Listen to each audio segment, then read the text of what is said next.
Ce nouveau décret va rétablir dans les écoles primaires et maternelles la semaine à 4 jours et demi. Contrairement à avant 2008, il est prévu, sauf dérogation, que les élèves travaillent le mercredi matin. En compensation, les enfants auraient cours 1 heure de moins le lundi, mardi, jeudi et vendredi. De 15h30 à 16h, les élèves seraient pris en charge par les enseignants pour l'aide aux devoirs et de 16h à 16h30, la commune doit s'occuper de ses écoliers. 16h, 16h30, c'est une catastrophe pour nous tous, élus.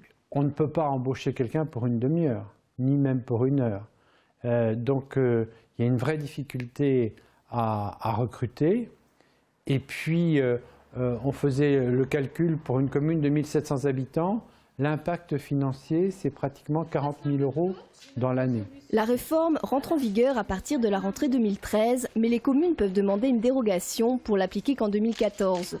Pour inciter les villes réticentes, surtout à cause du coût financier, services de cantine et de bus le mercredi et animateurs à payer à partir de 16h, le gouvernement a promis une aide de 250 millions d'euros. L'aide financière proposée par l'État n'est pas nécessairement un déclencheur. D'abord parce que si elle peut rassurer sur la première année, évidemment elle inquiète pour les années d'après, puisqu'on ne sait absolument pas si ces financements vont être pérennes. Donc s'engager dans des expérimentations qui créeraient du service public et sur lesquelles il faudrait qu'on se débrouille pour financer demain, ça nous mettrait en difficulté. Non, ce qui nous pousse à être prêts dès septembre, c'est la réflexion ici en matière éducative que l'on avait déjà engagée. En Essonne, beaucoup de maires n'ont pas encore pris leur décision. Les petites communes du département souhaitent s'harmoniser au niveau de la communauté de communes afin de partager les équipements.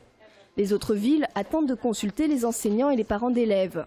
Ces derniers, présents au Conseil supérieur de l'éducation, ont refusé ou se sont abstenus concernant le décret des rythmes scolaires.